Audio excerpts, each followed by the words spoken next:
I mostly wanted to do this video just so that I could prove to myself that I had in fact bought the right microphones. That's the main purpose behind this video.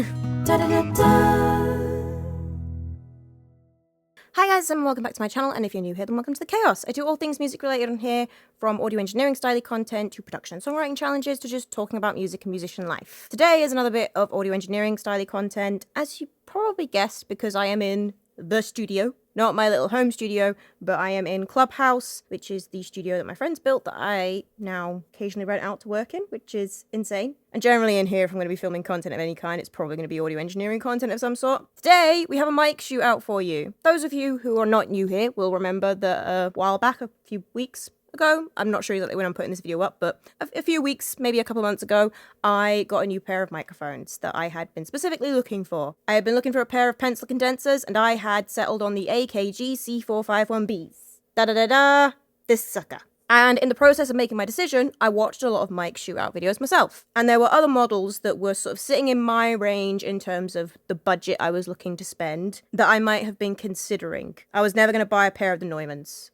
I don't have Neumann money. These cost me £525, and generally that's the sort of price you're going to be looking for these, somewhere between £500 to £600. And being in the studio, I had the opportunity to compare this mic to a couple of other mics that would have been in that sort of budgetary range that I was looking at. And my friend has also lent me two mics that are really budget. One is very, very, very budget kind of range. The main other pencil condenser I would have been looking at was the SE8. And so I've borrowed a pair of these from the lads who rent out the other studio here to test out today. And then my friend Mark has lent me his Rode M5s again. He lent me these before I settled on which microphones I wanted to specifically get. And I had already previously, I'd heard guitar through these mics. And he also lent me this guy, a pair of Samson C02s. I have to double check after the video how much you can actually pick these up for, but he told me these were super, super duper budget kind of microphones. Those are all microphones that would have been within the sort of price range I was looking to spend. I wasn't looking to spend more than £600, and preferably I didn't want to spend more than £500 on my mics. They managed 525, that's not bad. But when I was looking at mic shootout videos, the AKGs sounded to me like they were going to be the mic for me.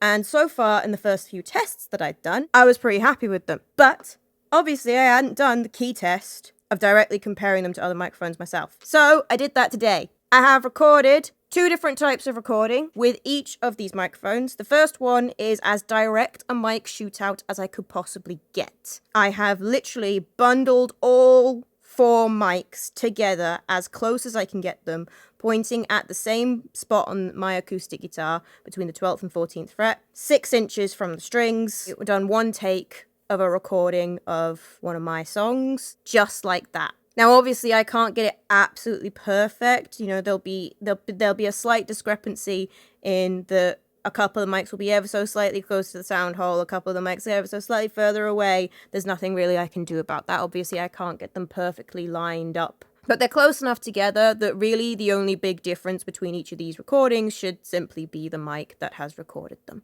And I had the gain on the desk, so they're all going into the inputs on this desk behind me, this Soundcraft desk. And I set the gain exactly the same on each of these and set the faders all at 0. Anywho, so first of all, here is each mic one at a time on that first recording, balanced out.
Okay, the second type of recording I did because I wanted to make this a little bit more of an interesting mic shootout, and specifically, I wanted to compare them in actual use. Because the sterile way that I've done this one-take mic shootout is not necessarily how I'd actually use these mics. The main reason I wanted to get a pair of pencil condensers was I wanted a pair to do stereo miking on guitar with. And so the main thing I really want to compare between each of these is how a stereo mic placement on guitar sounds on each of them. So I've done a spaced pair, just using the stereo bar, putting them at the either end of the bar, and I have pointed it roughly. One mic is between the 12th and 14th fret, and the other mic is just past the sound hole. I used a tape measure to try and make sure that for each of the mics, I have gotten them all exactly 6 inches from the strings. Obviously, there's going to be slight discrepancies between the takes. They're not all going to be exactly 6 inches. I'll have moved ever so slightly because it isn't the same take this time.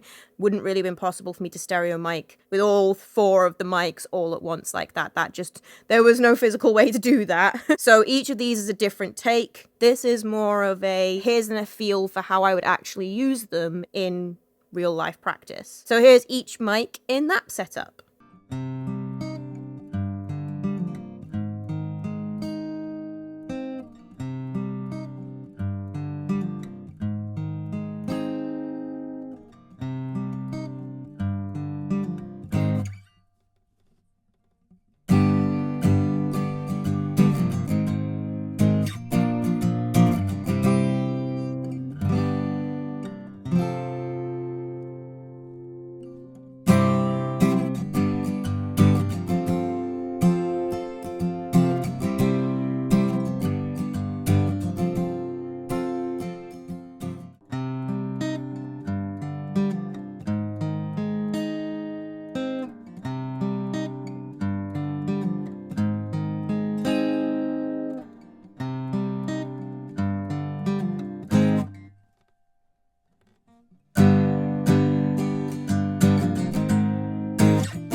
Okay, so first things first, did I buy the right mic? Have I changed my mind now that I've heard each of these mics in turn on acoustic guitar in real life and not just over a YouTube video?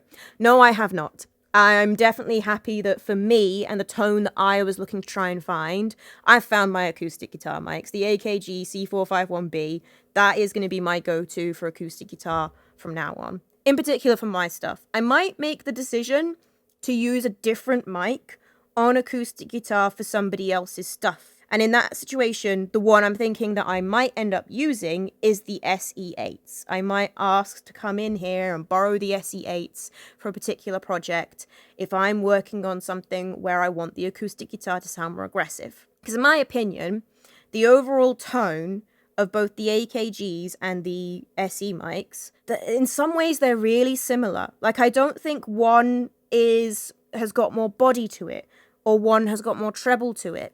It's more that just sort of where they're lifting and highlighting in different places. Like, they've both got a good amount of clarity to them, but it's a different style of clarity. Because it doesn't sound to me like either one of them has more of an outright lift in that high end.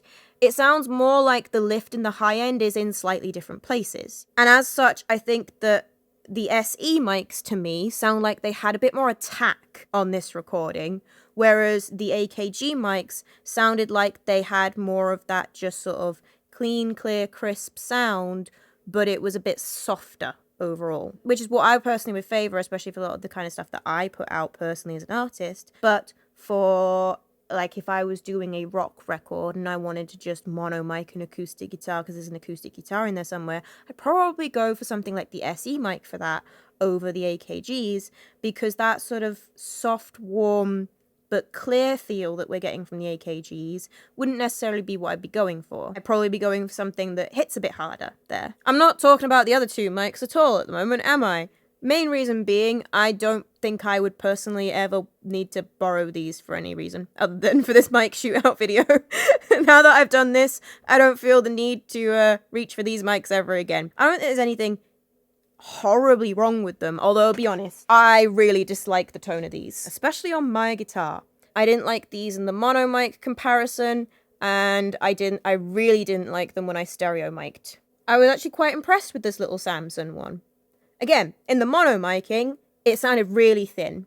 It's not even that it sounds harsh or tinny or up in those high ranges, it just sounded quite thin. I guess the easiest way I could put it was that it sounded like like I would expect a cheap microphone to sound, you know? When I then used it to stereo mic, suddenly it brought a lot more to the picture. And that stereo mic guitar that I recorded with these microphones, I think that's perfectly usable. I would be pretty happy with that tone if I didn't already have my AKGs. On the other hand, I think that the SE mic I actually liked better when it was mono miking than I did when it was stereo. Both my AKG mic and this SE mic, they both have a pad on them and they both have low end roll off. Obviously, to keep the accuracy of this test, I didn't use the pad or the low end roll off on either of the mics that have that option. Anyway, those are just my opinions on this little test that I have done and what I thought and felt about each of the mics. But obviously, you guys can just listen to this, and most of this is personal taste. When I'm saying that I think a particular mic sounds really full or really soft, and I'm using those sorts of words to describe things, these aren't scientific accurate words, which is why it's important that you actually include the test in the video for you guys to listen to. I can tell you that this sounds more aggressive to me, but you might be sitting there and thinking, I don't hear what you mean by aggressive on that. Because what I mean by aggressive, you might listen to and you might just think, those sound really, really clear in comparison to the others, and the AKGs don't sound as clear to you. Or maybe you would describe these as sounding brighter than the AKGs. Or maybe you would describe them as actually sounding not as bright as the AKGs, but having more presence than the AKGs. There are all sorts of words that people could use to describe the frequency response of each of these different microphones and how they're perceiving that. So obviously more important than my specific opinion on these mics for this video is for you guys to just listen to each of the mic recordings that I have done and think about how you feel about these different mics and which one you would then think about getting if you were looking to buy your own specific acoustic guitar mic. Obviously, also acoustic guitar isn't the only thing you can use mics like these for. You can use any mic for any task really, but a lot of people use small diaphragm condensers for overheads for drum kits as well. I really want to try my AKGs as overheads at some point, because when I watch the mic shootout videos, I also really liked the sound of those as overheads, but I don't have as much experience with recording drum kits, so it'd be interesting to see if I actually do a shootout and compare different options, what I would actually really like. But yeah, share your own thoughts in the comments below about which mics you think have a particular tone that you like and why. It would have been really sad if I'd spent all that money on those mics and then I was like, actually, you know what? Should have gone with the SEs or the Samsons. Imagine if I'd spent all that money on those mics and then did this test and went, these dirt cheap mics are way better. Anywho, I'm pretty happy that I definitely bought the right microphones for me. after doing that test, that's what I'm going to be throwing on guitar every single time for at least my projects. Okay, that just about sums up this video. If you enjoyed this video, then you might enjoy the content on my channel in general, in which case you might want to hit that subscribe button. But I know that that is a big decision to make, so do feel free to check out some other content before you do so. There'll be something recommended on the end screen for you. There are links in the description below to where you can follow me on all my socials if you want to keep up with the chaos in general. And there are also links down there to my artist socials, where if you're listening to the music in the background right now and you're thinking, that's nice music, well, that's mine. You can listen to that. Links to all of that below. There's also a link down there to my Buy Me a Coffee if you want to support me in the money way. You can send one-off tips on there just to say you enjoyed the content, or you can subscribe to my membership if you want to support me on a monthly basis and get access to some little bits of extra content. Okay, that's the spiel done. I shall see you guys next time with another fun music-related video of some sort. Bye!